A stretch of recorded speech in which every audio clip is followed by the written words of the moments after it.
Mr. Silent Channel. Ang guru kong malakas. Kabanata 2781-2790. May isang malaking hukay sa kailaliman ng dagat ng mga ulap.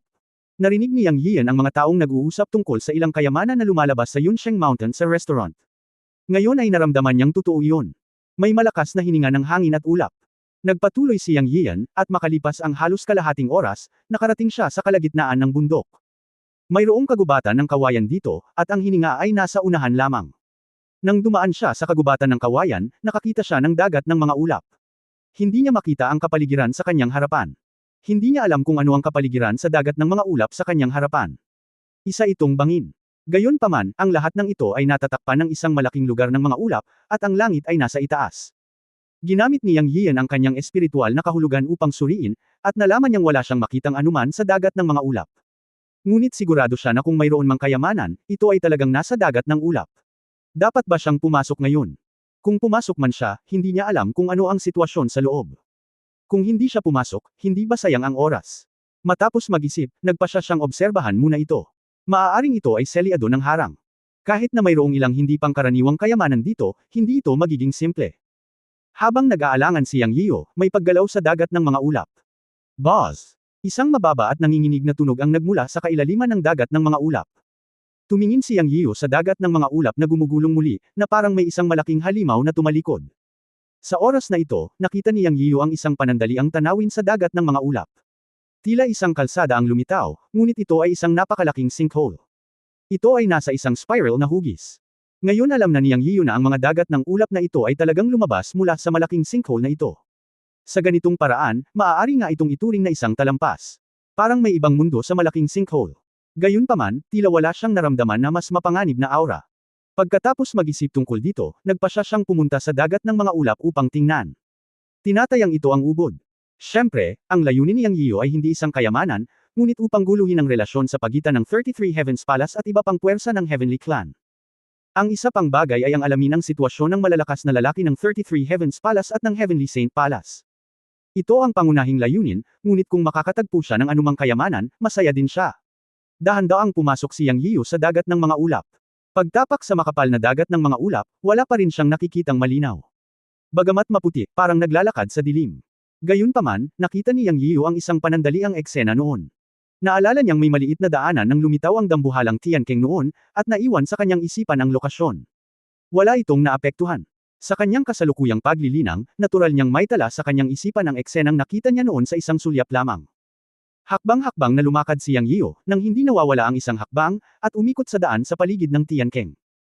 Isang tao lang ang nasa daan, at sa ibaba ay ang Tianqing. Posibleng tumalon pababa, ngunit hindi siya naglakas loob na makipagsapalaran. Para sa kanya, ang Tianqing ito ay hindi kilala, at walang mabuti sa ibaba. Sino ang nakakaalam kung ano ang nasa Tianqing? Ito ay mas ligtas na maging down to earth. Magdahan-dahan, gayunpaman, walang pagmamadali. Sa paglalakad ng ganito, naglakad si Yang Yiyo ng 1 oras, 2, 3. 1 araw, 2 araw. 10 araw. Hanggang sa 19 na araw, sa wakas ay nakita na ni Yang Yiyo ang kanyang mga paa. At ito ay nagiging mas malinaw at mas malinaw. Ha! Isang mahabang buntong hininga ang pinakawalan niya. Tapos na ba sa wakas? Sabi ni Yang Yiyo sa sarili. Sa sandaling ito, biglang lumaki ang kanyang paningin.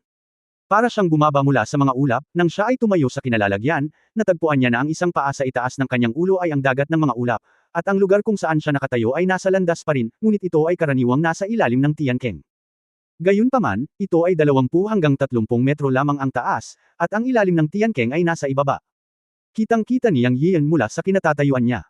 May mga halaman na may nagniningning na banal na liwanag na tumutubo sa ibaba. Ang buong Tianqing ay tila napakalaki, at ito ay 10,000 metro. Kasabay nito ay may narinig siyang nag-uusap. Hindi malinaw, tila narinig niya ang isang galit na boses ng babae na sumisigaw, "Chang Zilan, huwag kang masyadong lumayo."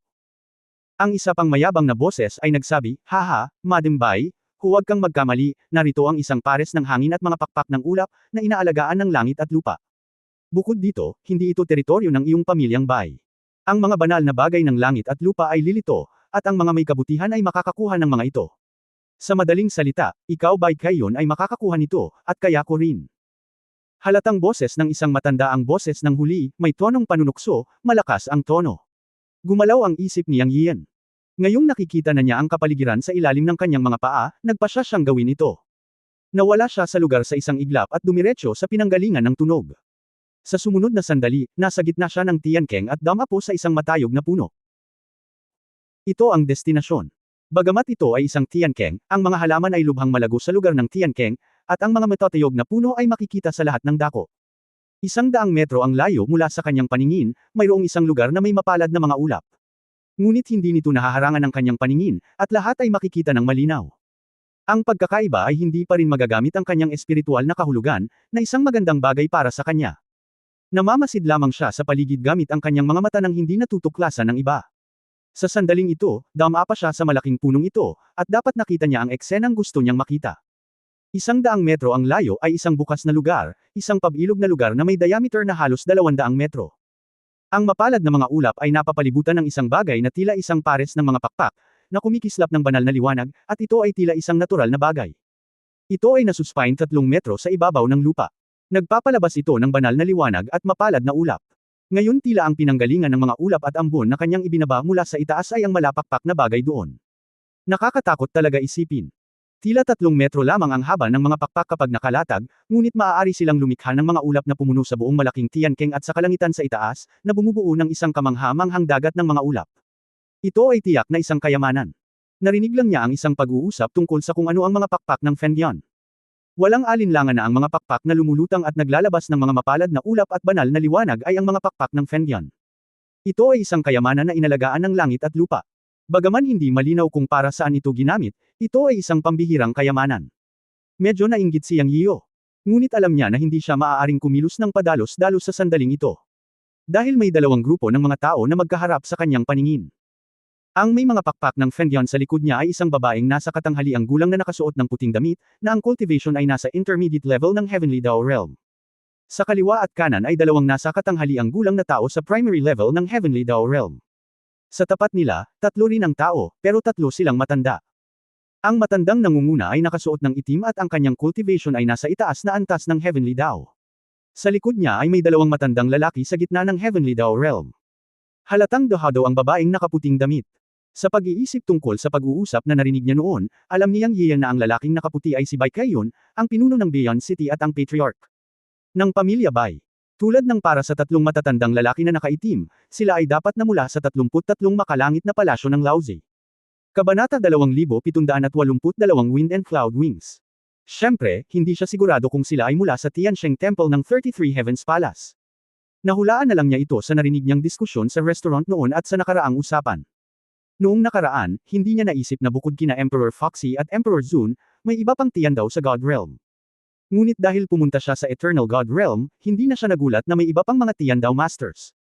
Halimbawa, narinig ng Tiansheng Temple, na kaakibat ng 33 Heavens Palace, na ang lahat ng talakayan sa restaurant ay mga master sa antas ng tiyan daw. Normal na isipin ito.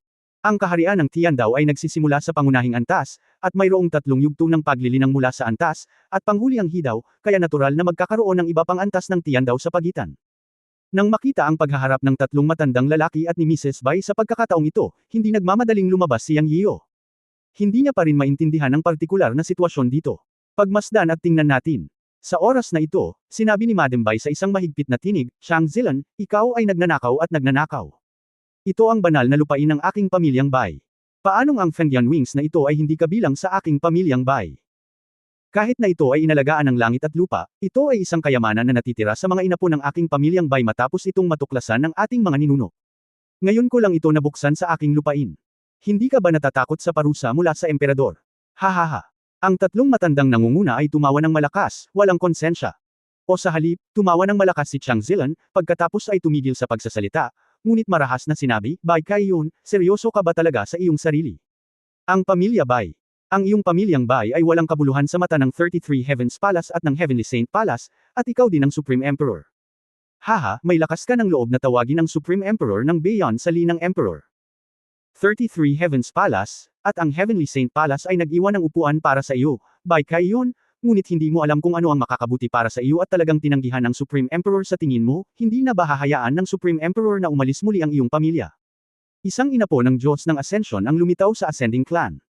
Hinulaan ng Supreme Emperor na ang maliit na ikaw ay ang bituin ng sakuna na magpapabagsak sa ating Celestial Clan, at ang naging sanhi ng sakuna sa panahong ito, kaya kailangang pag-isahin ng Emperor ang buong Celestial Clan upang maghanda para sa hinaharap, ngunit ikaw, Bai Kaiyun, ay walang alam sa mga panahon. Kung hindi ka papasok sa 33 Heavenly Palaces, ikaw ang magiging kaaway ng Supreme Emperor. Gawin. Sa tingin mo ay mag-aalaga sa iyo ang Emperador. Sa mata ng Emperador, isa ka lang langgam. Bai Kaiyun, makinig ka sa akin, hayaan mo akong bawiin ang Fengyan Wings, at pamunuan mo ang Bai family na magpasakop sa 33 palasyo. Ngayon ay maaari kong iligtas ang iyong buhay, kung hindi ngayon ay gagawin kong ganap na mawala ang iyong Bai family sa God Realm, Ikaw. Galit na galit si Bai Kaiyun kaya nanginginig siya matapos marinig ang sinabi ni Chang Zilan. Tinuro niya si Chang Zilan at ang dalawa pa at sinabing, kalokohan. Matagal nang sinabi ng Emperor na anumang lakas ng Celestial Clan na sumapi sa 33 Heavens Palace ay kusang loob. Walang bagay na pamimilit. Sa tingin ko ay ikaw, Chang Zilan, ang nagbabalak na pag-imbutan ang kayamanan ng aking pamilyang Bai. Mamatay ka man ngayon, hindi mo maasahan na makukuha mo ang iyong hiling. Ang mga ninuno ng aking pamilyang Bai ay nag-iwan sa amin ng isang tuntunin ng pamilya na imposible para sa mga inapo ng pamilyang Bai na makapasok sa 33 Heavens Palace. Mas mabuting isuko muna ang ideyang ito. Hahaha, buti, mukhang masama ang pamilya mong Bai mula sa ugat. Bilang Celestial Clan, kung hindi ka tuso at supremo, walang saysay na buhayin ka. Kung ganoon, patayin ang pangalawa at pangatlong kapatid. Agad namang nag-utos si Chang Zilan. Boom! Sinira ng dalawang panig ang usapan at nagsimulang mag-away sa sandaling sinabi nilang gagawin nila. Ang anim na dakilang Heavenly Daos ay agad na lumaban sa isang bola. Si Yang Yian ay nasa puno, at malinaw niyang nakikita at naririnig ang pag-uusap ng dalawang panig. Mas naiinis siya sa 33 Heavens Palace, at may paggalang din siya kay Bai Kaiyun. Napakalakas ng babaeng ito. Sa pagharap sa banta ng isang malakas na kaaway, hindi siya nagpatinag. Siya ay lalaban at papatay, at gagawin niya ito. Kasabay nito, naunawaan din niya na ang matandang nagngangalang Chang Zilan ay isang malakas na tao na lumabas sa Tiansheng Temple ng 33 Heavens Palace. Ayon kay Chang Zilan, nais ng emperador na pag-isahin ang lahat ng puwersa ng makalangit na angkan upang harapin ang kanyang umaakyat na angkan sa hinaharap, o harapin siya. Ngunit sa kabilang banda, makikita na ang buong makalangit na angkan ay hindi isang manalitikong nilalang. Ang mga ancestral precept ng pamilya Bai ay hindi nagpapahintulot sa mga inapo na makapasok sa 33 Heavens Palace, ngunit ang emperador ay walang kahihiyan. Basta may karatula, sisirain niya ang pamilya kapag hindi siya sumunod. Ang buong Chang Zilan ay mas napupuot. Maaaring inutusan siyang pumunta para supilan ang pamilya Bai, ngunit hindi niya inaasahan na magkakaroon ng kayamanan ang pamilya Bai. Nagustuhan niya ang mga kayamanan ng pamilya Bai, na itinuturing na isang pagnanakaw. Ngunit ang buong Bai Kaiyun, si Ginang Bai, ay isang malakas na babae na hindi nakipagkompromiso. Pagkatapos ng laban, bagamat 3 laban sa 3, alam niyang Yiyu na ang 3 miyembro ng pamilya Bai ay walang pagkakataong manalo. Ilang sandali lang ay natalo na sila. Depende na lang kung gaano sila katagal magtagal. Dahil magkaiba ang antas ng kanilang paglilinang. Si Bai Kaiyun ay nasa gitnang antas lamang ng Heavenly Dao. Kahit na ang 2 miyembro ng pamilyang Bai sa paligid niya ay Heavenly Dao din, nasa primary level sila. Gayunpaman, si Chang Zilan ay isang malakas na tao sa itaas na antas ng Heavenly Dao, at ang 2 matandang nakapaligid sa kanya ay nasa gitnang antas ng Heavenly Dao. Kahit na ang pinakamaliit na pagkakaiba sa pagitan ng mga antas ng Heavenly Dao ay maaaring minsan ay isang malaking pagkakaiba. Sa lakas. Masasabing ang lakas ng 3 miyembro ng panig ni Chang Zilan ay kayang ganap na durugan ang 3 miyembro ng Bai Kaiyun. Sa mga mata ni Yang Yiyu, walang pagkakataong manalo maliban kung may nangyaring milagro. Siyempre, naisip ni Yang Yiyu na magkakaroon ng mga himala, at magkakaroon pa ng higit pang mga himala. Ang unang himala ay ang Fengyan Wing sa likod ni Bai Kaiyun. Nararamdaman ni Yang Yiyan na ito ay talagang isang kayamanan, ngunit tila hindi ito madaling makuha, dahil ang Fengyan Wings ay naglalabas ng isang bilog ng banal na liwanag, na bumubuo ng isang bilog, na mukhang isang autonomous defense.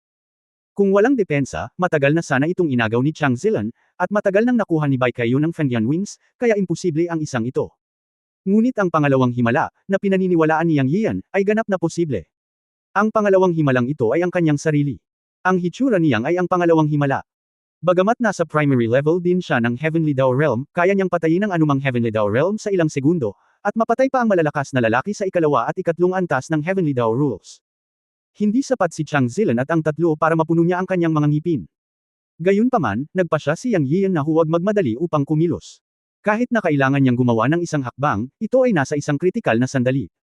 Ang gusto niya ay ang pabor ni Bai Kaiyun, at handa siyang manalo sa mga puwersa ng Heavenly Clan na kalaban ng 33 Heavenly Palaces at sinunog ang likod bahay ng 33 Heavenly Palaces. Noong nakaraan, siya ay pasibong hinabol ng mga tao ng 33 Heavens Palace. Ngayong mayroon na siyang lakas at kakayahang protektahan ang sarili, handa na siyang pigilan ang sunog sa likod bahay ng 33 Heavens Palace. Sa halip na hintayin ang 33 Heavens Palace na lumapit sa kanya, maaari na rin siyang magkusa na umatake. Ang iniisip pa lang ay medyo nasa sabik na siya. Boom boom boom.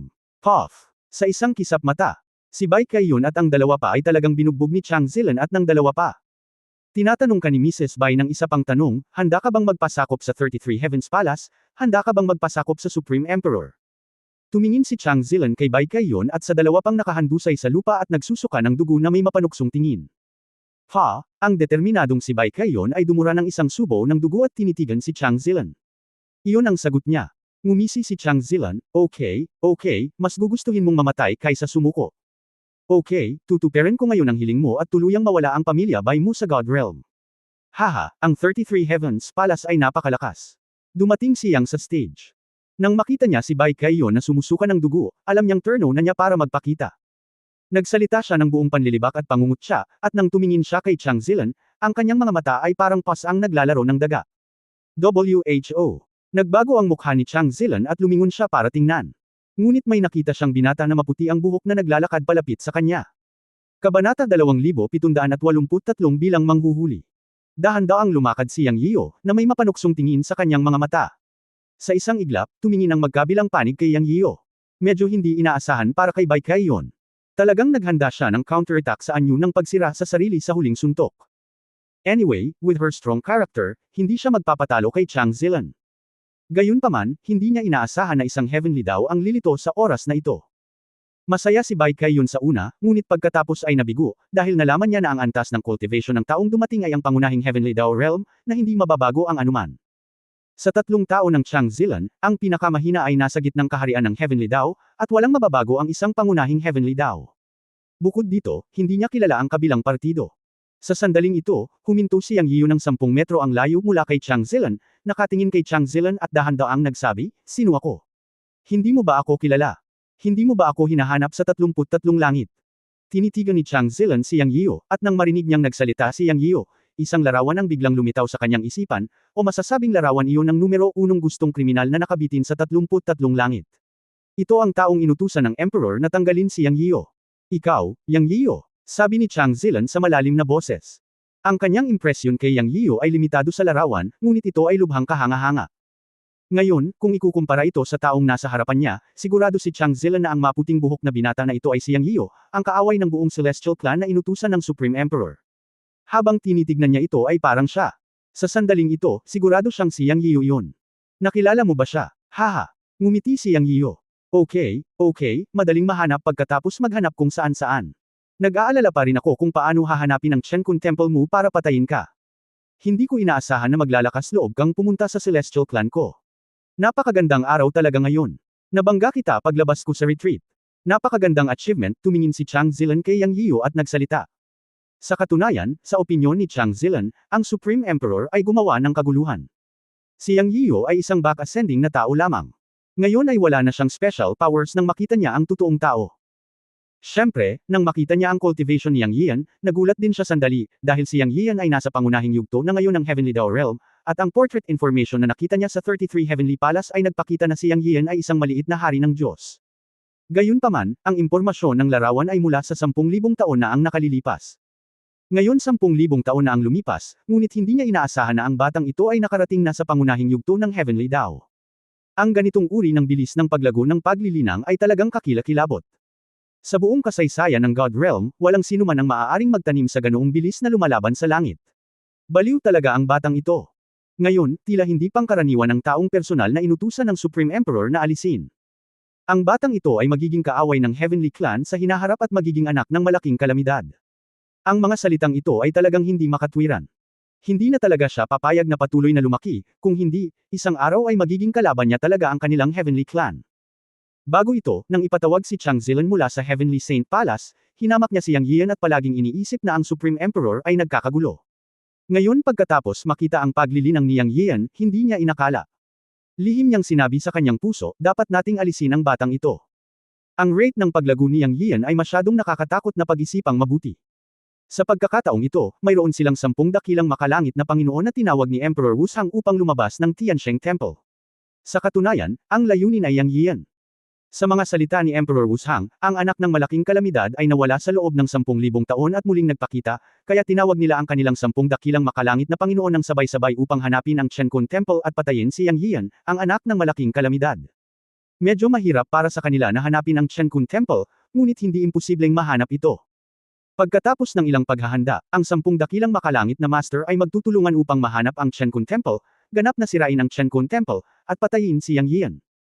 Ngunit bago iyon, mayroon silang isa pang gawain, na ganap na isama ang ilang makapangyarihang puwersa ng angkan ng Tian. Ang lahat ng makapangyarihang puwersa na umabot sa antas ng Tian daw ay dapat nakasama sa jurisdiction ng 33 makalangit na palasyo. Sa mga salita ni Emperor Wuzhang, ang hinaharap ay magulo, at ang labo ng Tian daw ay nagpapahirap na makita ang hinaharap na sitwasyon, kaya't kailangang gumawa ng ilang paghahanda. Bilang karagdagan sa mga labi ng Qiankun Temple, na nagdudulot ng pinakamalaking banta sa Ascending Clan, mayroon ding ilang sinaunang puwersa na dapat bantayan. Bukod dito, ang ilang puwersa sa Celestial Clan ay malapit sa puwersa ng Ascending Clan, na isang bagay na hindi gustong makita ni Emperor Zun Wuzhang. Sa makatuwid, pagkatapos nilang lisanin ang bundok, kailangan muna nilang pagsamahin ang mga puwersa ng Celestial Clan. Ang target na pinili niya kasama ang kanyang pangalawa at pangatlong kapatid ay ang Beian City. Sa hindi inaasahang pagkakataon, pagkarating sa Beian City, natuklasan nila na ang Wind and Cloud Wings na pinangalagaan ng langit at lupa ay lumitaw sa Bai Family Holy Land. Ito ay isang bihirang kayamanan. Siya, si Chang Zilan, ay nagseselos, at nangyari na si Bai Kaiyon ay ignorante sa kasalukuyang sitwasyon, kaya pinatay niya ito at nakuha ang Wind and Cloud Wings. Ngunit sinong mag-aakalang lilito si Yang Yio? Ito ay isang magandang bagay para sa kanya, Chang Zilan. Bagamat abnormal ang cultivation speed ni Yang Yio, sa kanyang paningin, isa lang siyang primary heavenly Dao realm heavenly Dao. Siya, si Chang Zilan, ay nasa itaas na kaharian ng heavenly Dao, at ang pangalawa at pangatlong kapatid ay nasa gitnang kaharian ng heavenly Dao. Hindi magiging problema na durugan si Yang Yio ng 10,000 beses. Ang pagpatay kay Yang Yio ay ang unang tagumpay lamang. Sa sandaling ito, naisip ito ni Chang Zilan at hindi napigil ang matawa sa kanyang puso. Nang tumingin kay Yang Yio, ang kanyang mga mata ay puno ng init. Ngunit hindi niya naisip kung gaano kalakas si Yang Yio. Gaano man siya kalakas, isa lamang siyang pangunahing heavenly Dao. Ang kalamangan sa realm ay sapat na para durugan si Yang Yio ng 10,000 beses. Nakinig si Yang Yio sa mga salita ni Chang Zilan, tiningnan ang pang-aalipusta at panunukso sa kanyang mga mata, at ninisyan ang kanyang puso. Kung hindi ko mabali ang ngipin ninyong tatlo sa loob ng ilang araw, hindi ako tatawagin Yang Yio. Tumingin kay Chang Zilan, nakangiting sinabi ni Yang Yio, ako nga. Gusto mo akong patayin? Haha, tingnan natin kung may kakayahan ka. Hahaha. Tumawa si Chang Zilan, medyo kakaiba ka talaga. Sa pagkakaalam ko, isa kang munting Diyos na hari 10,000 taon na ang nakalilipas. Bigla kang nawala 10,000 taon na ang nakalilipas at biglang lumitaw muli pagkaraan ng 10,000 taon, ngunit naabot mo na ang pangunahing antas ng makalangit na paglilinang. Ito ay talagang medyo nakakalito, ngunit maaaring hindi mo alam ang pagkakaiba sa kaharian. Kahit sino sa aking tatlong kapatid ay bibigyan kita ng pagkakataon. Hayaan mong mamatay ka ng masama. Haha, crush mo ako. Takot na takot ako, parang scumbag siyang kaya kinasusuklaman siya ng mga tao. Gusto ko talagang malaman, anong lakas ng loob mo para lumitaw dito sa sarili mong pagkukusa. Oh, nga pala, narinig mo rin ba na lumitaw ang kayamanan sa banal na lupain ng pamilya Bai, at gusto mong ibahagi ang isang piraso nito? Hindi mo ba inaasahan na makikilala mo ako dito? Nang aasar si Chang Zilan mula simula hanggang wakas, at hindi niya akalain na hindi niya magagawang pabagsakin si Yang Yio. Umiling si Yang Yio at sinabing, hindi ko lang matiis na binubuli ninyo ang mga tao, kaya pumunta ako dito para bugbugin kayo. Tatlong matatandang lalaki ang nang-aasar ng babae, haha, mukhang hindi kayo mabubuting tao. Kuya, wag ka nang mag-aksaya ng oras kausapin ang batang ito, ibaba mo na lang siya, hindi siya natutuwa sa kanya, anak, humanda ka sa kamatayan. Sa sandaling ito, ang ikatlong kapatid na lalaki sa tabi ni Chang Zilan ay naiinip, sumigaw siya at umatake, sumugod kay Yang Yio, at direktang umatake. Ngumiti si Yang Yio. Boom! Ah! Ang sumunod na sandali ay nagkaroon ng dagandong at hiyawan. Natahimik ang field. Si Yang Yio ang nakahawak sa leeg ng ikatlong kapatid na parang manok. Kabanata 2784 ang gayong kayamanan ay dapat nakarapat-dapat sa Panginoong Diyos. Walang nakakita sa nangyari. Ang ikatlong kapatid ni Chang Zilan ay direktang kinurot sa leeg ni Yang Yio. Ang eksenang ito ay nagpalundag sa puso ni Chang Zilan. Si Bai Kaiyon at ang dalawa pa ay kabaligtaran. Nang makita ang eksenang ito, nagningning ang kanilang mga mata. Sa sandaling ito, naunawaan ng lahat na si Yang Yio ay isang master. At siya ay isang hindi maarok na master. Nagkakontrata ang mga mag-aaral ni Chang Zilan. Kaya niyang ibaba ang pangatlong kapatid at kurutin ang leeg gamit ang isang kaway ng kamay. Hindi niya ito magagawa sa ganitong paraan at paglilinang. Kahit na ang isang malakas na tao sa una o ikalawang antas ng Heavenly Dao Rules ay hindi ito magagawa. Napaisip si Chang Zilan, at ang malamig na pawis ay bumuhos sa kanyang noo nang hindi namamalayan. This time nagkamali siya, baka tumaob siya sa kanal ngayon. Ang lakas ni Yang Yiyo ay nabigla sa lahat ng sabay-sabay. Ang kakilakilabot na bagay ay walang nakakita ng malinaw kung paano kumilos si Yang Yiyo, at kinurot niya ang ikatlong kapatid sa kanyang kamay. Walang alinlangan na ang buhay at kamatayan ng ikatlong kapatid na lalaki ay nakasalalay ngayon sa mga iniisip ni Yang Yiyo. Ang ikatlong kapatid na lalaki ay gumawa ng isang aatunog, at may takot sa kanyang mga mata at nagmamakaawa para sa awa. Pero, nagbitaw ng dalawang salita si Yang Yiyan, at gumalaw ang kanyang kamay. Nang sumunod na sandali, binawian ng buhay ang ikatlong kapatid at nanghina ang buong katawan. Ang kanyang katawan at kaluluwa ay nawasak. Bang! Binitawan ni Yang Yiyan ang kanyang kamay at inihagis ang katawan ng ikatlong kapatid sa lupa. Ikalawang kapatid, tumakbo ka. Sa susunod na sandali, umungal si Chang Zilan ng walang pag-aalinlangan, at tatakbo na sana siya ng may banal na liwanag sa buong katawan niya. Alam niyang walang paraan palabas. Si Yang Yiyan ay isang baboy na nagpapanggap bilang isang tigre, na may nakakatakot na lakas. Siya at ang pangalawang kapatid na lalaki ay hindi tugma para sa kanya. Ngayon si Chang Zilan ay walang pagkakataon na manalo laban kay Yang Yiyan, at wala man lang siyang ideya na labanan si Yang Yiyan sa kanyang puso. Halata naman na kapag hindi siya tatakbo, 4 na kalsada na lang ang maiiwan sa kanya. Ngunit bibigyan kaya sila ni Yang Yiyan ng pagkakataon. Siya, ngumisi, Hidaw Divine Realm. Itinaas niya ang kanyang kamay at pinitik ang kanyang mga daliri habang nagsasalita. Habang pinitik niya ang kanyang mga daliri, nagulat ang buong mundo. Sa sumunod na sandali, nagyelo ang katawan ni Chang Zilan at ng pangalawang kapatid, at ang banal na liwanag sa kanilang mga katawan ay nagyelo, sa isang poster ng paghahati ng kapangyarihan ng espasyo para makatakas. Ang larawan ay nagyelo. Si Chang Zilan at Lao Er ay nakatitig ng nakadilat ang kanilang mga mata, at ang takot at gulat sa kanilang mga mata ay nahayag ng walang pag-aalinlangan. Pero wala siyang masabi, tuluyan na siyang nakakulong. Ang mundo ay nakulong, ang pagtatanim ay nakulong, at mahirap kumurap. Naisip niya ang tungkol sa lakas ni Yang Yiyo, ngunit ngayon alam niya na ang lakas ni Yang Yiyo ay higit pa sa kanyang imahinasyon. Haha, di ba sabi mo crush mo ako? Bakit hindi ka gumagalaw? Tumayo si Yang sa tabi ni Chang Zilan na may malafox ng ngiti at nagsalita. Gayunpaman, walang masabi si Chang Zilan sa sandaling ito, tanging takot sa kanyang mga mata.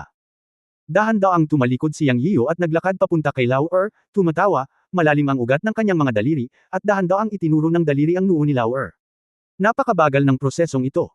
Pinagmasdan ni Lao Er ang pagturo ng daliri ni Yang Yiyo sa kanya, at kung mas matindi ito, mas malapit ito sa gitna ng kanyang mga kilay. Si Lao Er, na hindi makagalaw, ay malinaw na naramdaman kung gaano kalakas ang daliri ni Yang Yiyo. Tumulo ang pawis sa noo ng pangalawang kapatid, at maya-maya ay may tumulo na tunog, na ikinatakot niya hanggang sa naiihi siya. Natigilan si Yang Yiyo at nagpakita ng disgusto, medyo naiinis, ngunit pagkatapos ay inilagay niya ang isang daliri sa noo ng pangalawang kapatid. Pagkatapos ay ipinikit niya ang kanyang mga mata. Matapos ang humigit kumulang 10 paghinga, muling binuksan ni Yang Yiyo ang kanyang mga mata, ngunit natapos ang paghahanap ng kaluluwa, at nakuha niya ang impormasyong gusto niya, at bahagyang lumiit ang kanyang mga kilay. Boom! Ang banal na liwanag sa dulo ng mga daliri ay nagniningning, ngunit ito ay direktang sumabog sa katawan ng pangalawang kapatid sa isang pool ng ambon ng dugo. Sa isang kisap mata, 2 middle level na malalakas na lalaki ng Heavenly Dao ang napatay niya. Si Chang Zilan na lang ang natira. Lumingon si Yang Yiyo at tumingin kay Bai Kaiyon sa kabilang panig, at pagkatapos ay tumingin kay Bai Kaiyon at sinabing, Mrs. Bai Kaiyon, tama ba? Oo, nakita ni Bai Kaiyon ang Diyos. Si Bai Kaiyon, na nakasaksi sa mahinahon ngunit dumadagandong na paraan ni Yang Yiyo, ay narinig na tinatawag siya ni Yang Yiyo, ngunit nauutal siya at tinawag siyang Diyos. Natural na alam niya ang tungkol sa mga ginawa ni Yang Yiyo. Ngunit hindi niya akalain na ang inapo ng Ascended Clan Chen Kun Temple na Chen Kun God Lord ay lalago ng napakabilis at napakatalam, talagang nakakatakot. Si Bai Kaiyon, tulad ng marami sa Celestial Clan, ay talagang hinangaan ang mga gawa ng Chen Kun God Lord, dahil ang Chen Kun Temple ay orihinal na itinuloy ang konsepto na ang lahat ng lahi ay nakikibahagi sa banal na mundo. Sa kabaligtaran, si Emperor Supreme lang ang nangingibabaw. Gusto niyang ang Celestial Clan ang maging pinakamataas, at dapat sumunod ang iba pang lahi. Ito rin ang dahilan kung bakit hindi siya sumali sa 33 Heavens Temple. Siyempre, nakapasok siya sa Heavenly Dao dahil sa pagkakasundo ng Heavenly Dao sa Heavenly God, na nagbigay daan sa Heavenly Dao na gumana ng normal at nagpakalma sa digmaan sa God Realm, para maramdaman niya na ang langit at lupa ay pumasok na sa kaharian ng Heavenly Dao. Bukod dito, ang mga ninuno ng pamilya Bai ay may mga utos ng ninuno na hindi nagpapahintulot sa mga inapo ng pamilyang Bai na sumali sa 33 langit na palasyo ng emperador. Ito rin ang dahilan kung bakit galit na galit siya kay Chang Zilan ngayon.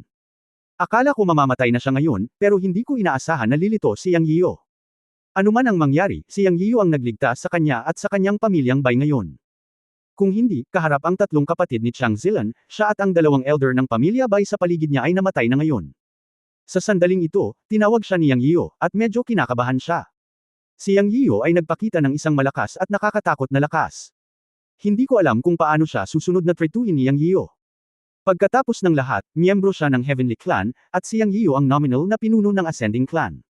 Tumingin siya kay Yang Yiyo nang may gulat. Gumaan ang pakiramdam ni Yang Yiyan nang marinig niyang tinawag siya ni Bai Kaiyu na Diyos. Ngumiti siya at sinabing, iiwan ko sa iyo si Chang Zilan. Natigilan si Bai Kaiyon sa pangungusap na ito, at pagkatapos ay naging itim ang kanyang mukha. Agad niyang naintindihan ang ibig sabihin ni Yang Yiyan. Pagkatapos ng ilang sandali ng katahimikan, tumingin si Bai Kaiyon kay Yang Yiyan at sinabing, maaari ko bang tanungin kung ano ang palagay ng Diyos sa Celestial Clan at sa Ascending Clan? Nagsimulang pahalagahan ni Yang Yiyan si Bai Kaiyon nang marinig niya ang tanong nito. Ang babaeng ito ay napakatalino at naiintindihan kaagad ang kanyang iniisip. Ngumiti siya at sinabing, ako ay inapo ng Chen Kun God, kaya natural na sumasang-ayon ako sa kanyang mga ideya. Sa palagay ko sa hinaharap, ang Celestial Clan, ang Ascending Clan, at maging ang 10,000 clans ay dapat mabuhay ng mapayapa, magkakasamang mabuhay at makibahagi sa God Realm, at dapat walang dominasyon. Nagliwanag ang mga mata ni Bai Kaiyon, at pagkatapos ay tumanggaw siya, ngunit hindi siya umimik. Sa halip, naglakad siya patungo kay Chang Zilan at biglang sinampal ang ulo ni Chang Zilan. Bang! Sa puntong ito, namatay si Chang Zilan. Namatay siya sa mga kamay ni Bai Kaiyon. Ngumiti si Yang Yiyan. Nakamit ang kanyang layunin. Pinatay ni Bai Kaiyon si Chang Zilan, nakatumbas ng ganap na pagtayo laban sa 33 Heavens Palace. Katumbas ito nang matagumpay niyang naipanalo ang isang puwersa ng Heavenly Clan, at ginawa ang unang hakbang upang maiwasan ang sunog sa likod bahay ng 33 Heavens Palace. Si Mrs. Bai ay kasing tapang ng isang lalaki, ngumiti si Yang Yiyo at nagpuri. Tulad ng nais ng kataas-taasang Diyos, umaasa ako na ang kataas-taasang Diyos ay tretuhin ng maayos sa ibang mga tao ng langit na angkan sa hinaharap. Hindi lahat ng tao ng Heavenly Clan ay mula sa 33 Heavens Palace. Seryosong tumingin si Bai Kaiyon kay Yang Yiyo at sinabing. Mataimtim ding tumanggaw si Yang Yiyo, mangyaring makatiyak tungkol dito. Kahit papaano ay huwag mo akong kaaway. Ipapahiya ko ang sinumang Diyos ng Heavenly Clan. Huminto si Bai Kaiyon, at pagkatapos ay parang nakapagdesisyon na siya, tumingin siya kay Yang Yiyo at sinabing, ang Wind at Cloud Wings ay ang mga kayamanan na inalagaan ng langit at lupa. Ang gayong kayamanan ay dapat nakarapat-dapat sa Panginoong Diyos. Medyo nalito si Yang Yiyo. Hindi niya inaasahan na sasabihin ni Bai Kaiyon ang ganoong bagay. Alam mo, hindi ba ang Wind and Cloud Wings ay mula sa banal na lupain ng kanyang pamilyang Bai? Sinabi niya ito, na halatang gustong ibigay ang Wind at Cloud Wings sa kanyang sarili. Ano ang ibig sabihin nito? Kabanata 2785 Pagsisi sa Pamilya Bai. Madam Bai, anong ibig mong sabihin? Tumingin si Yang Yiyan kay Bai Kaiyon at nagtanong. Sa sandaling ito, ngumiti si Bai Kaiyon at nagsabi, ang ating buhay ay iniligtas ni Lord Shenzhen, at pinatay ko si Chang Zilan, nakatumbas ng ganap na pagtayo sa tapat ng 33 Heavens Palace. Hindi magandang bagay para sa aking pamilyang Bai ang magkaroon ng ganoong kayamanan. Bilang karagdagan, si Lord Shenzhen ay hindi dapat masyadong masaya ng maaga. Ang Fengyan Wings ay may kakayahang maglabas ng defensive divine light sa kanilang sarili. Hindi madaling makuha ito. Depende ito sa paraan ni Lord Shenzhen. Kung makukuha ni Lord Shenzhen ang kayamanang ito ay magiging kay Lord Shenzhen. Tumawa ng malakas si Yang Yiyan. Naririnig niya na sinadya ito ni Bai Kaiyon. Hindi mali ang sinabi niya. At kung tama ang hula niya, gusto rin ni Bai Kaiyon na siya ang sisihin. Ang matalinong babae. Napabuntong hininga si Yang Yiyan sa loob. Dahil sinabi iyon ni Madam Bai, kailangan talagang tanggapin niyang ang kayamanang ito. Ngumiti si Yang Yiyan. Ngumiti din si Bai Kaiyon, at pagkatapos ay nagsabi, kung makuha ng Panginoong Diyos ang Fengyan Wings, ipapahayag ko sa labas ng mundo na ang Panginoong Diyos ang nang-agaw sa Fengyan Wings. Para naman kay Chang Zilan at sa dalawa pa, pinatay sila ng Panginoong Diyos noong nakikipaglaban sila para sa Fengyan Wings. Siguro kung sumasang-ayon ang Panginoong Diyos. Hahaha. Maganda ang dahilan ni Madam Bai. Lumabas siyang sa pagkakataong ito para manggulo. Hindi ako natatakot sa anumang gulo. Hindi mahalaga kung matutulungan ko si Madam Bai. Nakangiting sabi ni Yang Yiyan. Hinahangaan niya ngayon si Madam Bai. Ang bait talaga ng babaeng ito. Malinaw, ang Fengyan Wings ay hindi na angkop para sa kanilang pamilyang Bai, ngunit ibinigay niya ito sa kanyang sarili, ngunit kailangan din niyang sisihin ang pamilya Bai bilang isang presyo. Sa ganitong paraan, ang nakatagong panganib na mapatay niya lang si Chang Zilan ay walang kinalaman sa kanya kahit sa ibabaw, at ang Emperor ng 33 Heavens Palace ay hindi magagalit sa kanyang pamilyang Bai.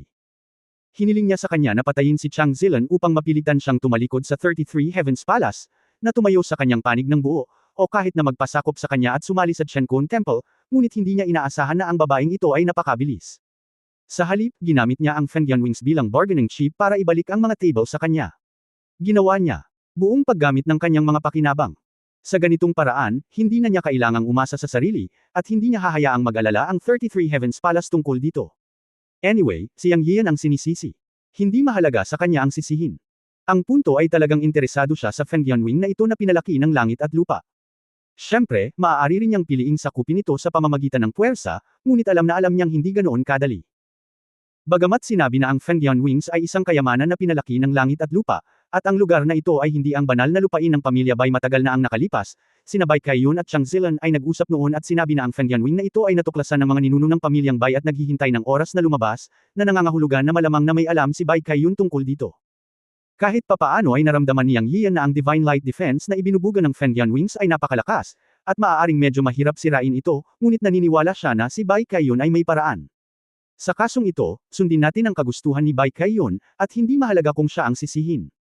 At saka, lahat ay matalino, at alam niya na simula ngayon, si Bai Kaiyun na talaga ang kakampi niya.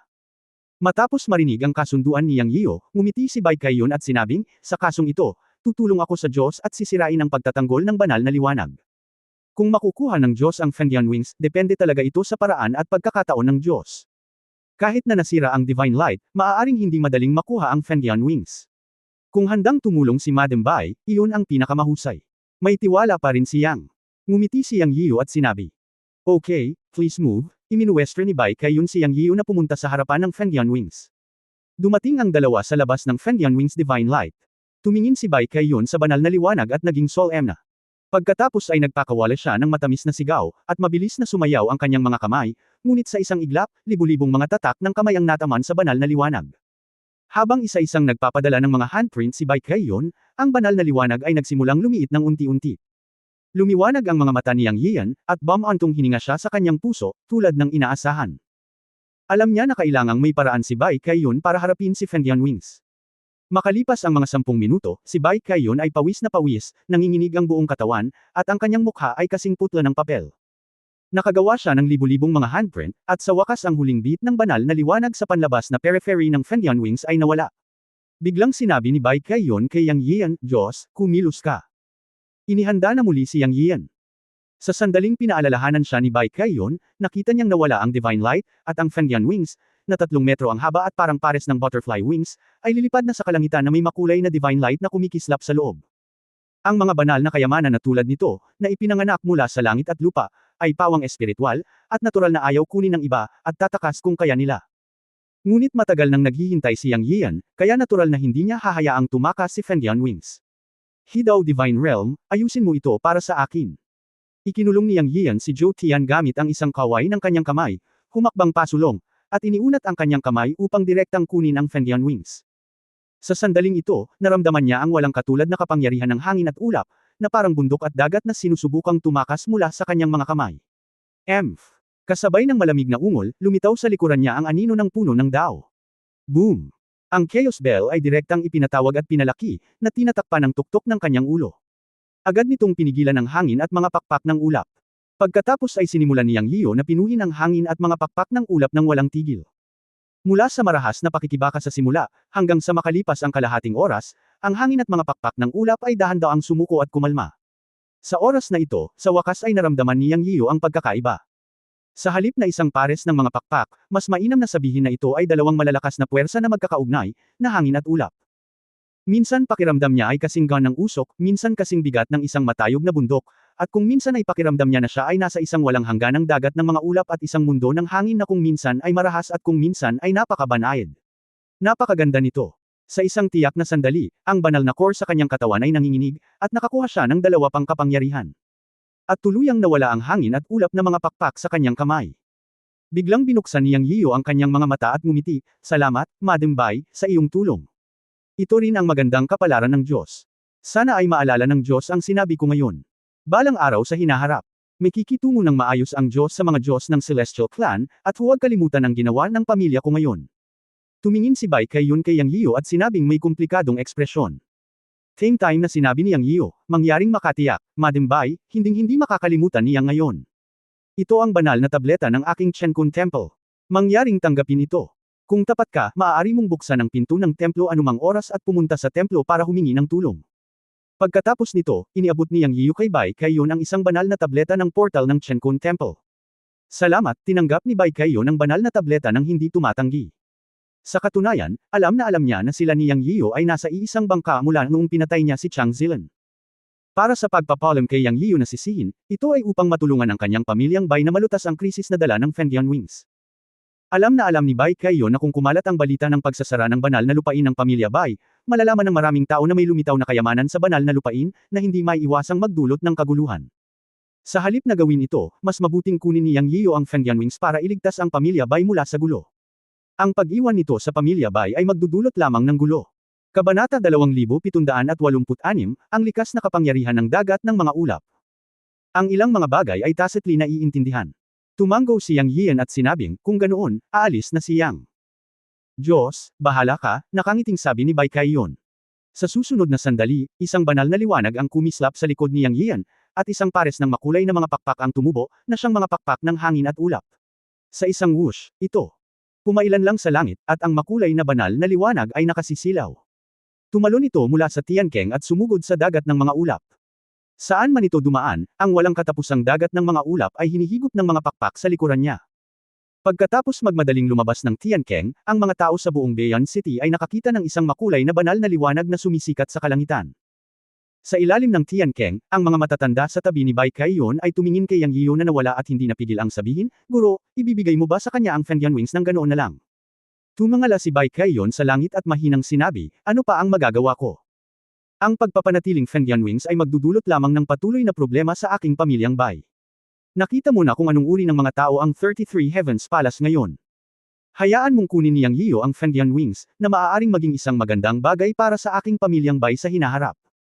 Bilang karagdagan, kumalat ang balita na ang Diyos ng Chenkun Temple, Yang Yiyo, ay inagaw ang Fengdian Wings at pinatay si Chang Zilan at 3 iba pa. Oo, Master. Pagkatapos ng araw na ito, lumabas ang balita sa Beyond City na pinatay ni Yang Yiyo si Chang Zilan at 3 iba pa ng 33 Heavens Palace at inagaw ang Fengdian Wings ng pamilya Bai.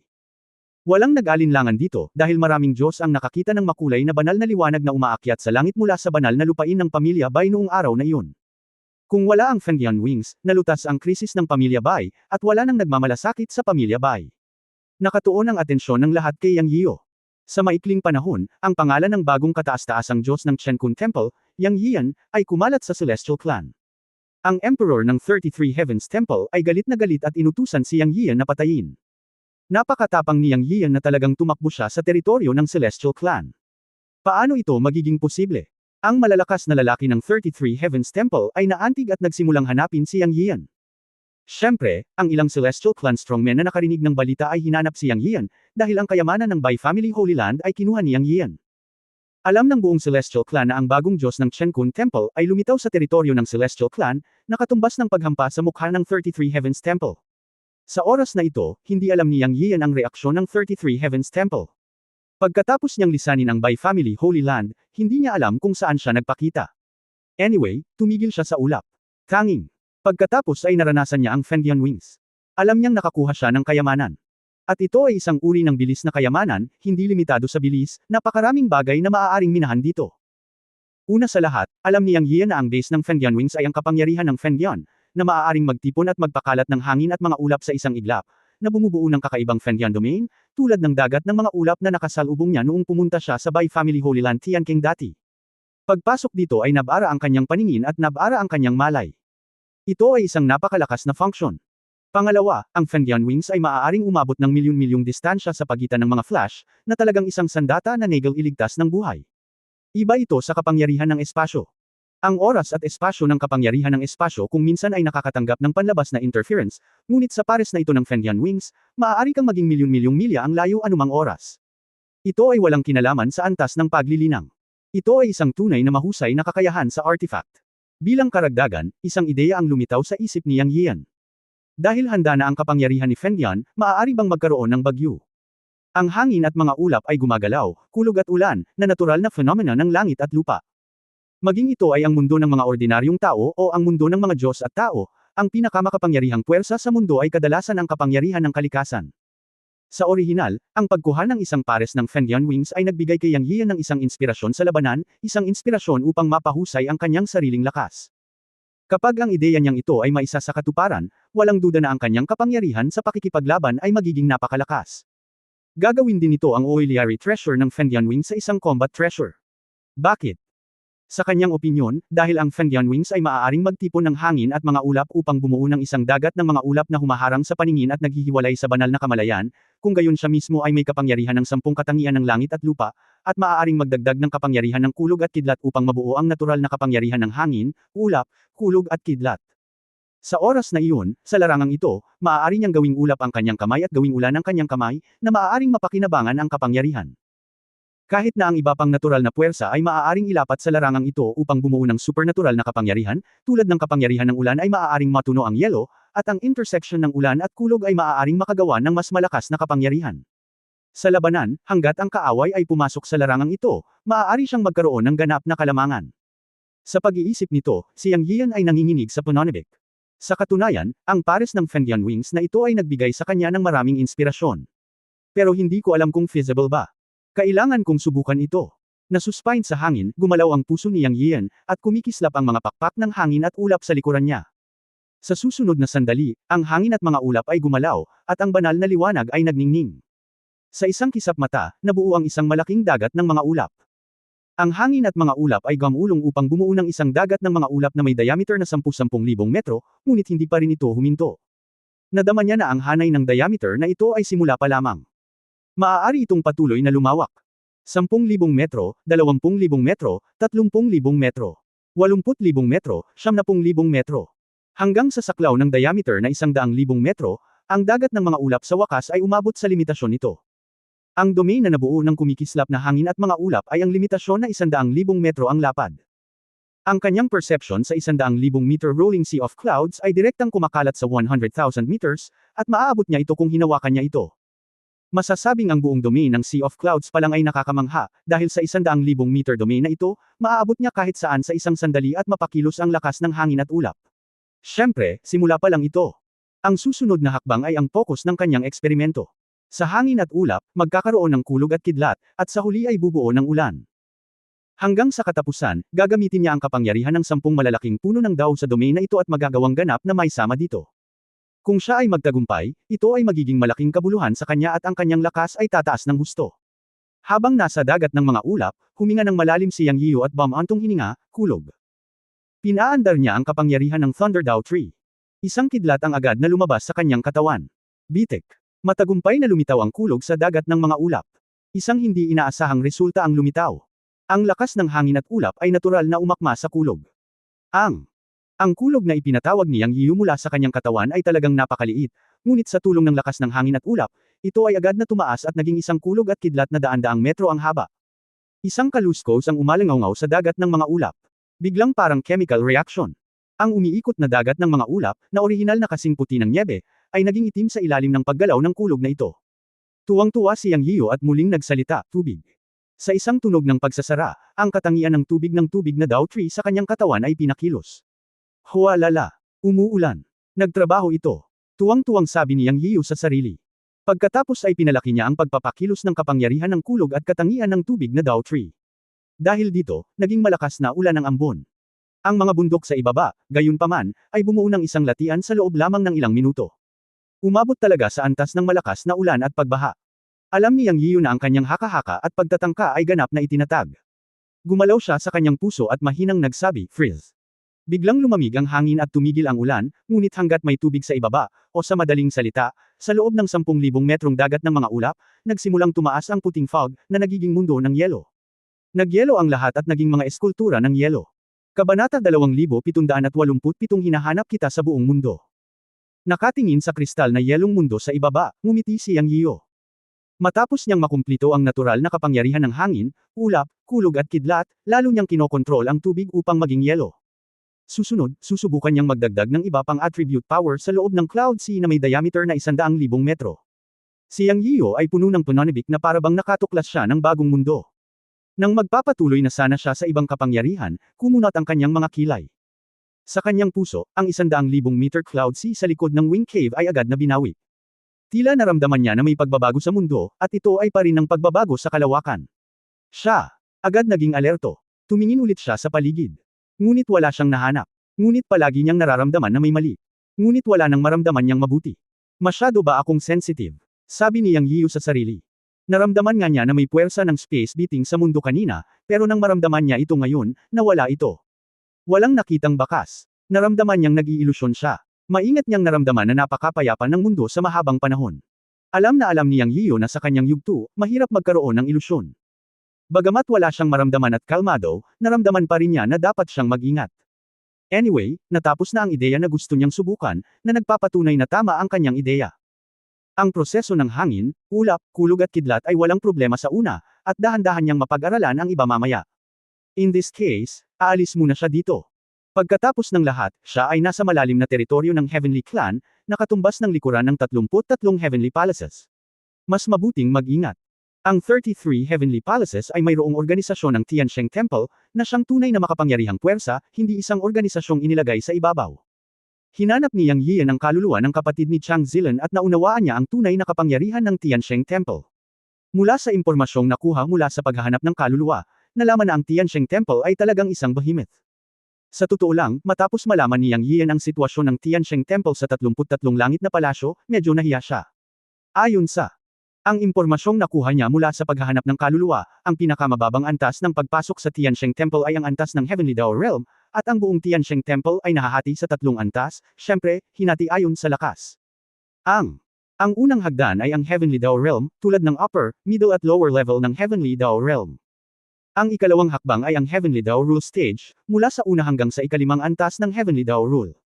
Ang ikatlong hakbang ay ang pagkakaroon na lumalampas sa mga patakaran, at ang pinakamalakas na pumasok sa antas ng Hidaw. Ang unang hakbang ay may pinakamalaking bilang ng mga tao. Sa impormasyong hinanap niya sa kanyang kaluluwa, umabot sa 50 tao, na isang napaka-nakakatakot na bilang.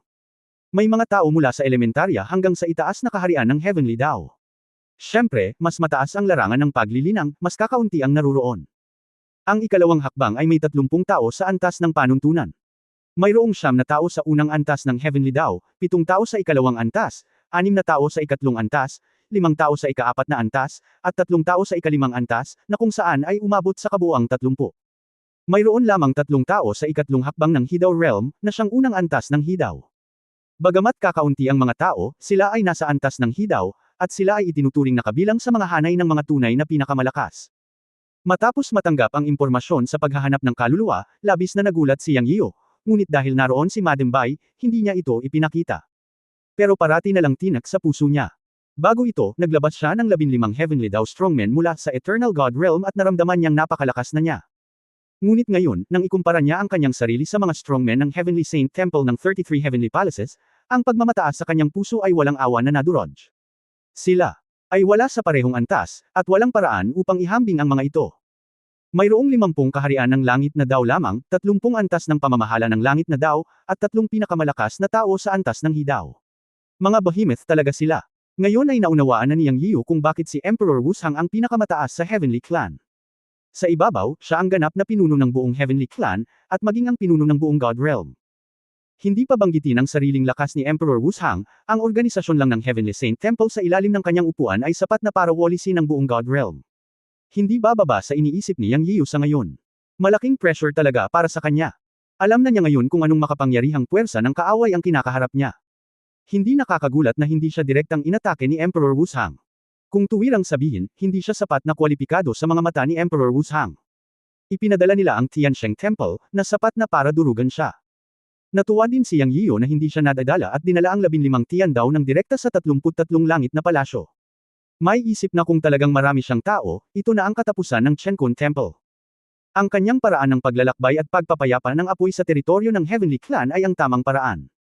Kung siya lang mag-isa, parang delikado, pero malaya siyang makakalabas at makaalis. Bukod dito, ang impormasyon na nakuha niya mula sa paghahanap ng kaluluwa ng kapatid ni Chang Zilan ay ang Tiansheng Temple ay may plano na hanggat matatagpuan ang lokasyon ng Chenkun Temple, ito ay mag-trigger sa malalakas na lalaki ng buong Tiansheng Temple na sirain ang Chenkun Temple sa isang iglap. Ngunit hindi ganoon kadali ang paghahanap sa Chenkun Temple. Lihim na nadama niyang Leo na maswerte siya na nagpakita siya sa teritoryo ng Heavenly Clan. Naniniwala siya na pagkatapos kumalat ang balita ng kanyang hitsura, ang atensyon ng malalakas na lalaki ng Tiansheng Temple ay ililihis sa kanya, at ang Chenkun Temple ay magiging ligtas. Walang dapat mangyari sa Chenkun Temple. Ang lahat ng kanyang mga kamag-anak at kaibigan ay nasa Chenkun Temple, na ngayon ay kanyang home base. Mas gugustuhin niyang tiisin ang malaking pressure kaysa may mangyari sa Chenkun Temple. Siya, determinado sa kanyang puso na mula ngayon, magiging aktibo na siya sa teritoryo ng Heavenly Clan, at unti-unting wawasak ang 33 Heavenly Palace. Para sa mga miyembro ng Heavenly Clan na hindi sunod Sun Yuan sa 33 Heavenly Palace, siya ay mananalo sa kanila kung kaya niya, at dahan-dahan niyang ubusin ang kanilang lakas sa pamamagitan ng paggawa ng gulo sa likuran ng 33 Heavenly Palace. Higit pa rito, ngayong nakuha na niya ang Wind and Cloud Wings, ito ay katumbas ng pagkakaroon ng isang negel iligtas buhay na kayamanan, isang kayamanan na hindi nakatali ng kalawakan. Hindi magiging ganoon kadali para sa malalakas na lalaki ng 33 langit na palasyo na mahuli siya at maabyutin siya. Ang dagat ng mga ulap na nabuo ng hangin at mga pakpak ng ulap ay angkop na angkop para sa kanyang 10 katangiang kapangyarihan. Maaari siyang gumamit ng napakaraming pamamaraan sa dagat ng mga ulap. Dahan-dahan lang haharapin. Sa sandaling ito, naramdaman niyang Leo na may mali at handa siyang umalis muna dito. Ang mga pakpak ng hangin at ulap ay kumikislap sa kanyang likuran, at nang siya ay handa nang umalis. Gayunpaman, 10,000 metro ang layo, gumalaw ang banal na liwanag, at sunod-sunod na paghinga ang lumitaw, sa kabuuan ay 7 paghinga. Isa-isa, ang malalakas na hininga ay lumitaw 10,000 metro ang layo. Pagkatapos ay isang mayabang na boses ang tumunog. Napakatapang mo, talagang pumunta ka sa Heavenly Clan ko para manggulo. Hinanap ka namin sa mundo, pero lumapit ka sa akin. Napakagaling, napakagaling. Isang boses pambabae ang narinig. Pinatay mo ang aking mga tao sa Heavenly Holy Temple, at gusto mong umalis ng ganito. Talaga bang iniisip mo na ikaw ay isang Diyos? Hehe, dati, hindi ka sapat na kwalipikado para kumilos kami, pero ngayon kailangan naming makita kung ano ang mayroon ka. Umalangaw-ngaw ang mga boses mula sa lahat ng direksyon. Kabanata 2788, pagpatay sa 7 makalangit na daw sa isang pag-iisip. Bahagyang nagbago ang mukha ni Yang Yian, ngunit pagkatapos ay nag-relax siyang muli.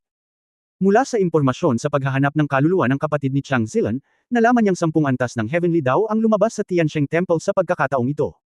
Kasama si Chang Zilan at ang kanyang 3 kapatid, ngunit ang 3 kapatid ni Chang Zilan ay pinatay niya. Ngayon ay tumingin siya sa 7 tao na lumitaw 10,000 metro ang layo at pinalibutan siya, eksaktong 7 tao. Ngunit sila ay wala. Dahil lahat sila ay nasa Heavenly Dao Realm, walang anumang panuntunan ng Heavenly Dao. Lahat sila ay nasa itaas na kaharian ng Heavenly Dao. Hindi talaga ito ulam para sa kanya. Hindi pa banggitin ang nasa itaas na kaharian ng Heavenly Dao, kahit na may 1 o 2 panuntunan ng Heavenly Dao, papatayin niya sila gamit ang kanyang kasalukuyang lakas. Hindi pa banggitin ang 7 upper Heavenly Dao level, kahit na doble ang dami, hindi ito makakaapekto sa kanya. Ano? Ang kinatatakutan niya ay ang ilang matataas na antas na pinuno ng pamamahala ng Heavenly Dao ay darating, o maging ang mga master sa kaharian ng He Dao, pagkatapos ay kailangan niyang tumakbo. Sa pakikinig sa mga boses sa paligid niya, lahat sila ay mayabang at mapagmataas. Ngumisi si Yang Yian, ito talaga ang estilo ng 33 Heavenly Palaces. Sa tingin ko lahat sila ay mayabang.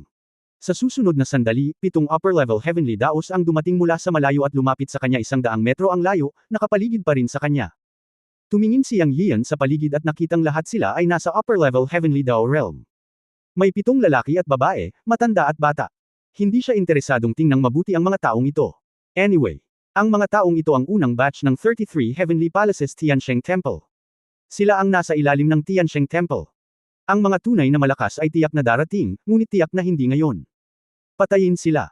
Haha, isa ka lang grupo ng bottom-level cannon fodder sa Tiansheng Temple. Ano ang maipagmamalaki? Ako ang Diyos ng Chenkun Temple, katulad ng iyong Emperor. Gusto mo ba akong hamakin ng ganito? Walang pagdadalawang isip na sagot ni Yang Yian. Kaugnay nito, hindi kailanman natalo si Yang. How dare you? Matapang. Ikaw ay isang junior Heavenly Dao, na nagbigay sa iyo ng lakas ng loob. Walang silbi ang pagiging matigas, ngayon ang iyong kamatayan. Huwag mag-aksaya ng oras sa pakikipag-usap sa batang ito, kunin lang ang kanyang ulo at bumalik upang magulat. Patayin. Ang 7 nasa itaas na Heavenly Daos ay nagalit sa mga salita ni Yang Yio, at agad na sumalakay mula sa lahat ng direksyon. Ngumisi si Yang Yio, kakabuo pa lang ng Wind and Cloud Domain ko, para lang magsimula ng premyo kasama ka.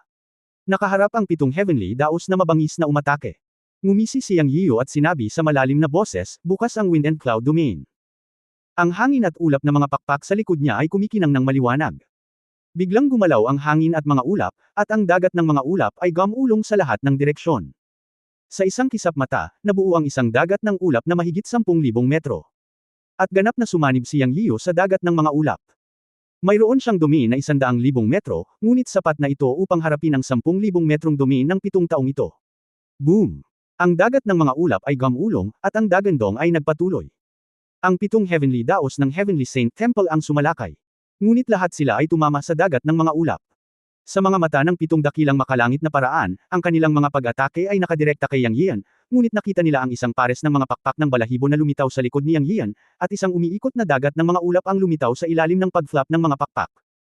Nilubog sila ng walang katapusang gatas na puting dagat ng mga ulap. Bukod dito, natagpuan nila na sila ay ganap na natatakpan ng dagat ng mga ulap, at maging ang kanilang espiritual na kamalayan ay hindi mailalabas. Ngayon ang mga mukha ng malalakas na lalaki ng Heavenly Saint Temple ay lubhang nagbago.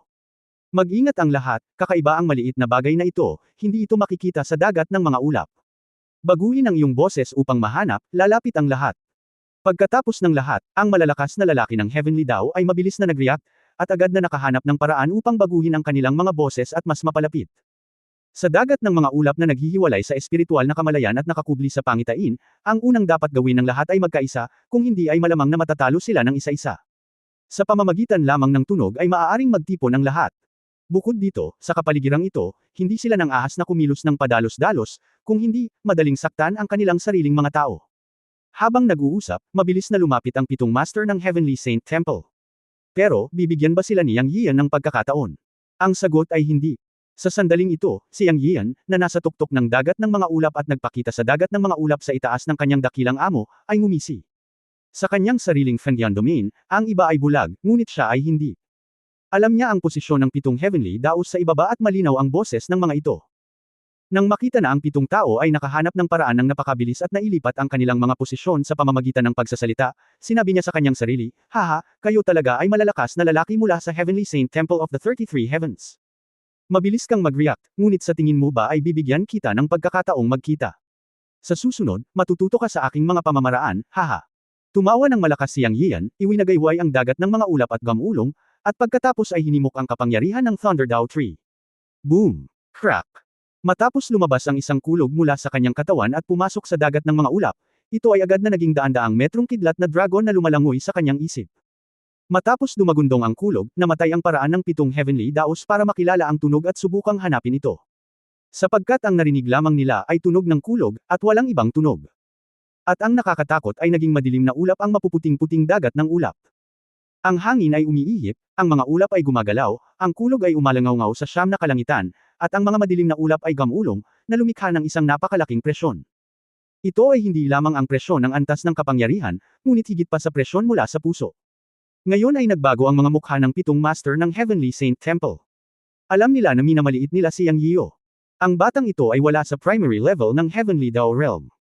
Siya ay malamang na isang makapangyarihang tao na lampas sa kanilang imahinasyon. Sa isang iglap, nagbago ang isip ng 7 tao. Hindi naging okay ang pagsasama-sama. Ngayon nadama nila ang lubhang mapanganib. Lahat sila ay matandang halimaw na nagsanay sa loob ng walang katapusang mga taon. May nabuong ideya, tumakbo tayo sa labas. Sa pamamagitan lamang ng pagtakbo sa labas ng umiikot na dagat ng mga ulap ay makikita ng lahat ng malinaw ang kapaligiran, kung hindi, lahat ng tao dito ay bulag na nakadilat ang mga mata, bingi. Walang garantiya na magkakaroon ng pag-aalala sa kanilang buhay. Kaya't ang 7 tao ay tumalikod at tumakas. Ngunit minamaliit nila ang paraan ni Yang. Sa domain ng hangin at ulap, masasabing si Yang Yian ay isang maladyos na pag-iral.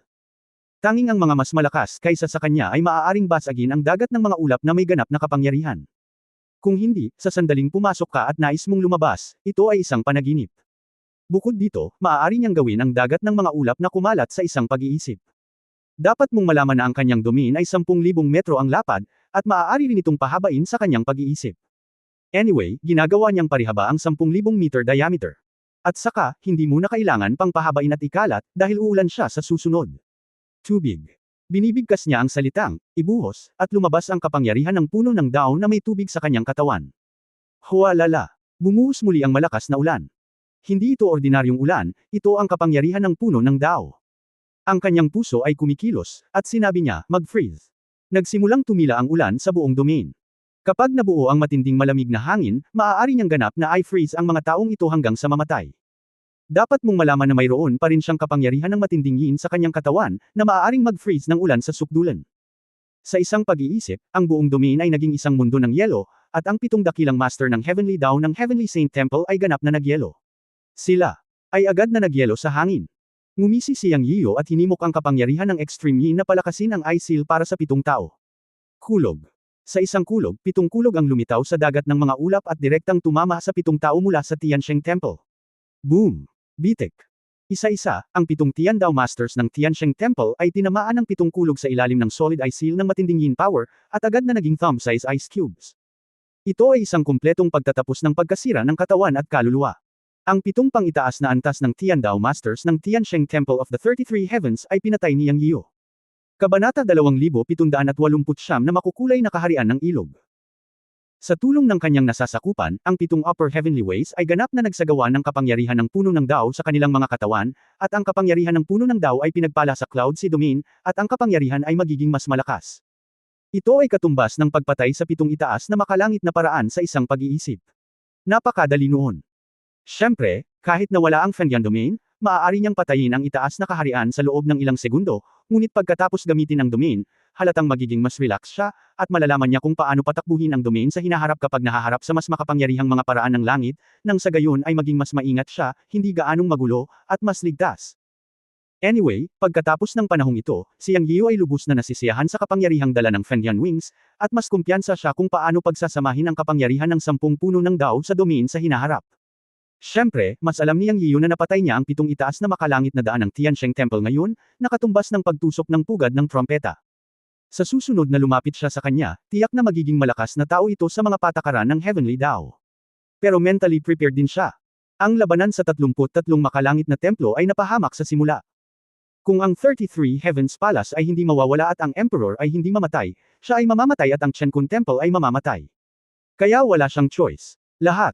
Ang magagawa niya ay ang sumulong. Pumasok siya sa teritoryo ng Heavenly Clan para sunugin ang likod bahay ng 33 Heavens Palace at ganap na guluhin ang 33 Heavens Palace. Sa ganitong paraan lamang siya makakahanap ng pagkakataon sa kaguluhan at makapunta sa tuktok ng 33 Heavens Palace. Kung hindi, sa kanyang kasalukuyang lakas at sa kasalukuyang sukat ng Chenkun Temple, hindi niya kayang labanan ang 33 Heavens Palace. Masyadong simple ang iniisip niya kanina. Sa pagpapabuti ng kanyang cultivation at status, ang God Realm na nakita niya ay naging mas malinaw, at nakita din niya ang malalim na ugat ng God Realm. Ang mundong ito ay malayo sa pagiging simple ng kanyang naisip. Nakatayo sa ulap, huminga si Yang Yiyo ng maputik na hangin.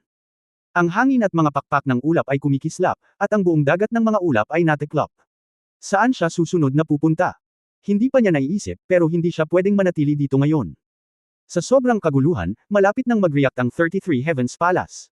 Para sa the time being, kailangan pa niyang hatiin ang gilid. Gusto rin niyang pumunta sa mas maraming lugar sa teritoryo ng Heavenly Clan para tingnan. Tingnan kung ano ang buong Celestial Clan. Alamin kung ang mga puwersang kinokontrol ng 33 Heavens Palace at iba pang puwersa ng Celestial Clan ay tinatrato ang 33 Heavens Palace sa parehong paraan tulad ni Madam Bai. Gustong malaman kung ano ang ugali ng sikat na Celestial Clan patungo sa Ascending Clan. Kung ang salungatan sa pagitan ng dalawang angkan ay talagang sumiklab sa hinaharap, ang Celestial Clan at ang Ascending Clan ay mabubuhay ng payapa. Maaari bang ibahagi ang Divine Realm ng lahat ng angkan? Sa isang pag-iisip sa kanyang isip, ang mga pakpak ni Fengyan ay kumikislap, at si Yang Yiyan ay naging isang stream ng makulay na liwanag at nawala sa kalangitan. Pagkaraan ng 10 araw, nagpakita si Yang Yiyan sa gilid ng isang divine river. Pagdating dito, huminto siya dahil nakakita siya ng isang lugar na parang isang maliit na nayon sa bundok, na parang napaka-down to earth. Ang interesado sa kanya ay makakahanap siya ng isang lugar tulad ng isang nayon sa bundok sa banal na kaharian. Malawak ang Divine Realm at maraming lugar ang hindi pa niya napupuntahan. Hindi nakakagulat na makahanap ng gayong nayon. Bukod dito, ang buong Divine Realm ay hindi puno ng mga Diyos na may mataas na antas. Ang malakas ay palaging isang minorya. Mas maraming ordinaryong tao. Napakaraming Diyos na laging nananatili sa iisang kaharian at hindi makalusot. Bilang karagdagan, para sa higit pang mga celestial na nilalang, ang larangan ng paglilinang ay likas. Ang mga nilalang ng God Realm ay isinilang sa God Realm at mga Diyos mula pa sa kapanganakan, kaya karamihan sa kanila ay hindi makakasulong. Ipinanganak sila bilang mga Diyos at Diyos. Magpakailanman. Isang napakaliit na bilang lamang ng mga tao ang maaaring makalusot sa self-realization at maabot ang advanced na antas. Ito ay maaari ding ituring bilang isang uri ng pagiging patas ng langit.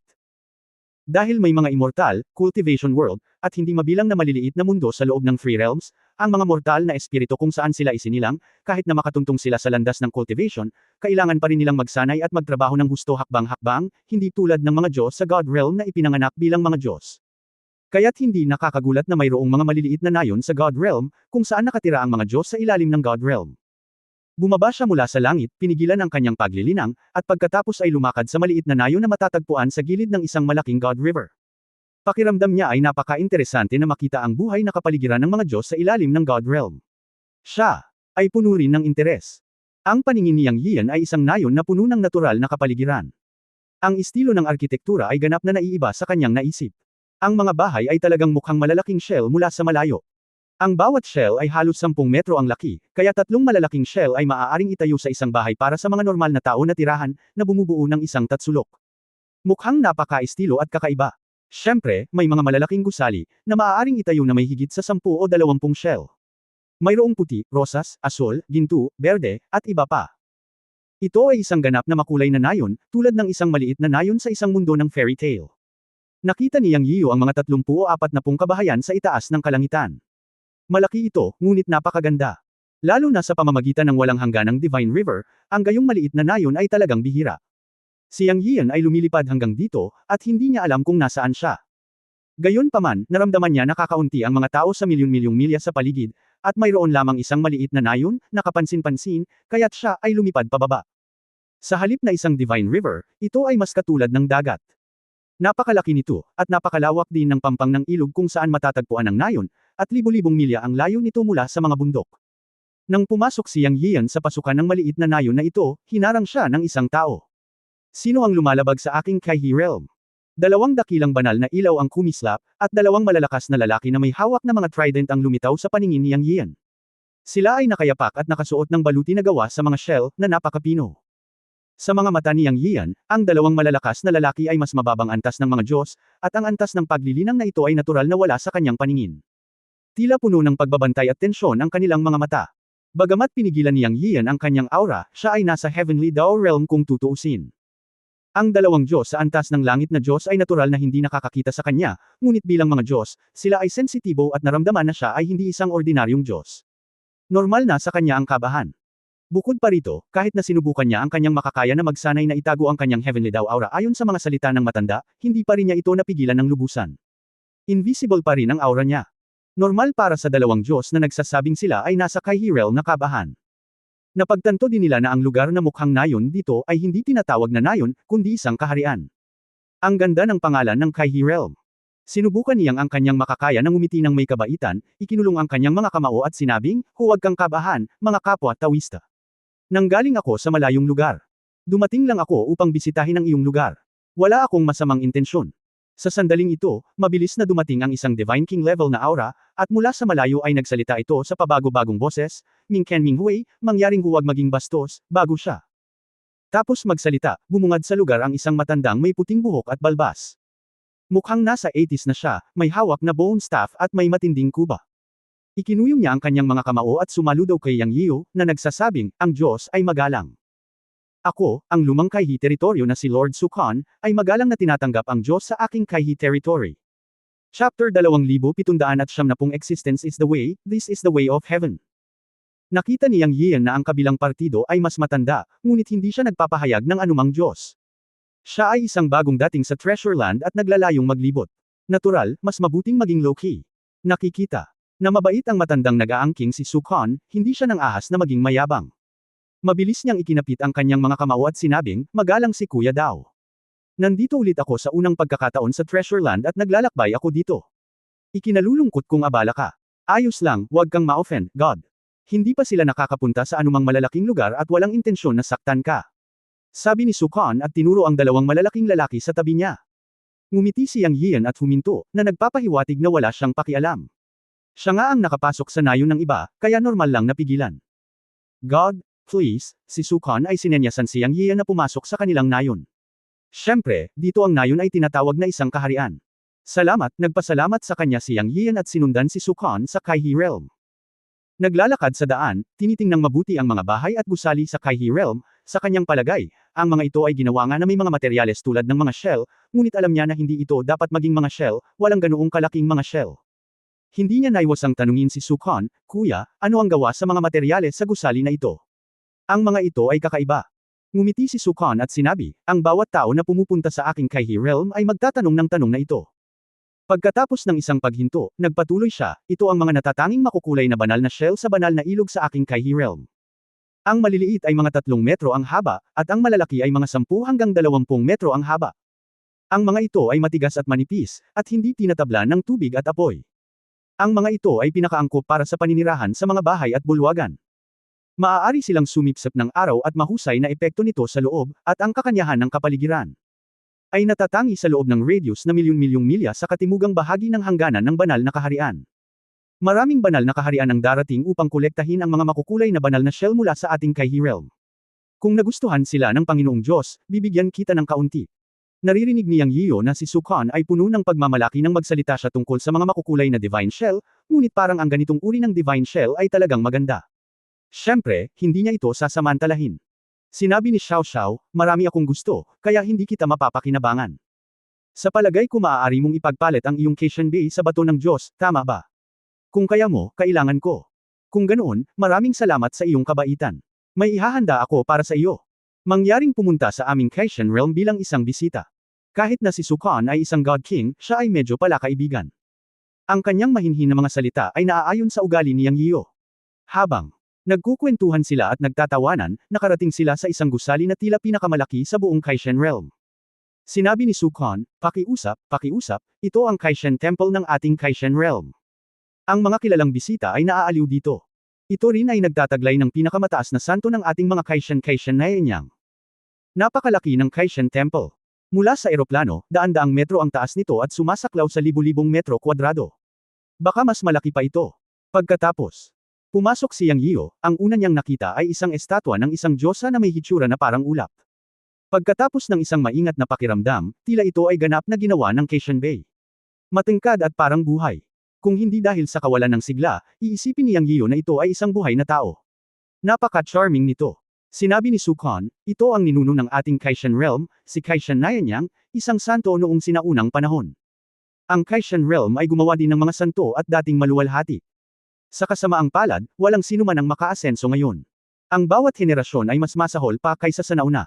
Sa aking henerasyon, ito ay tumigil sa kaharian ng Diyos na hari at hindi na makaasenso. Pagkatapos magsalita, ang mga salita ni Sukon ay puno ng kalungkutan.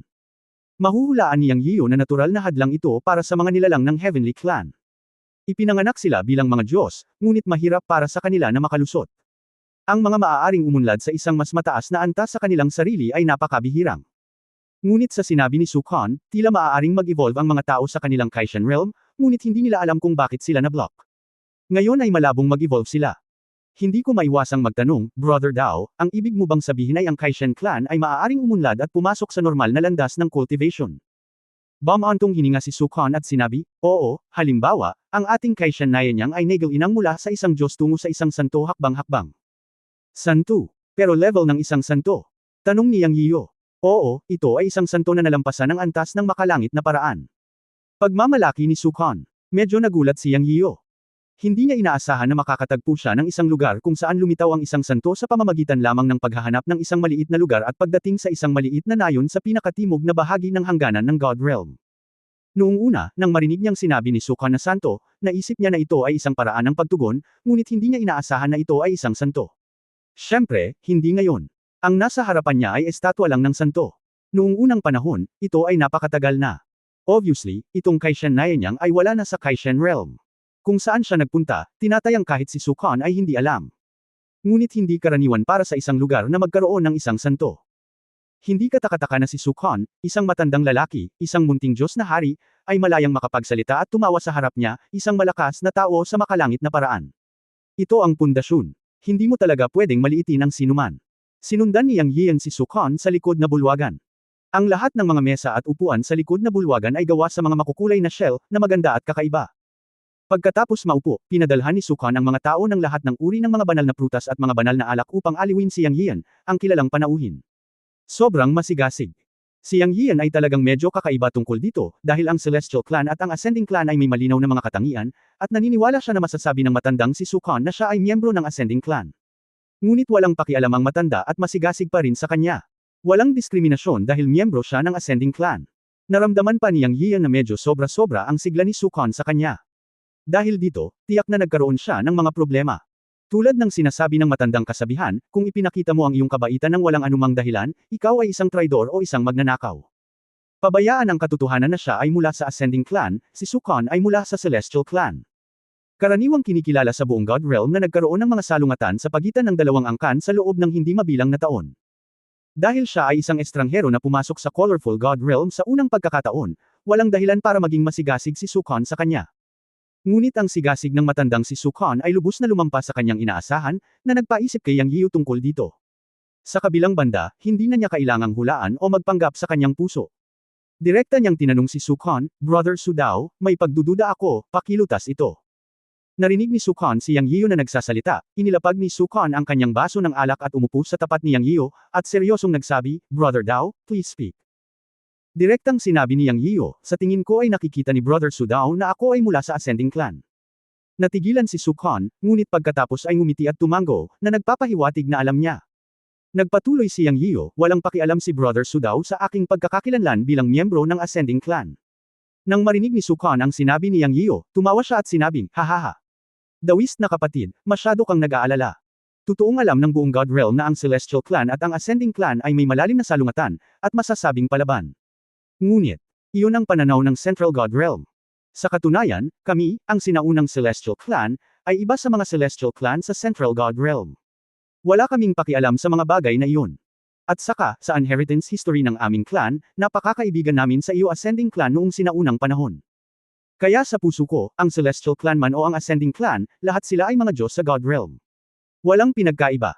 Ang pag-iral ay ang tao, ito ang daan ng langit. End of this chapter. Pahingi naman ng like, share at subscribe mo na rin para updated ka sa susunod na kabanata. Salamat.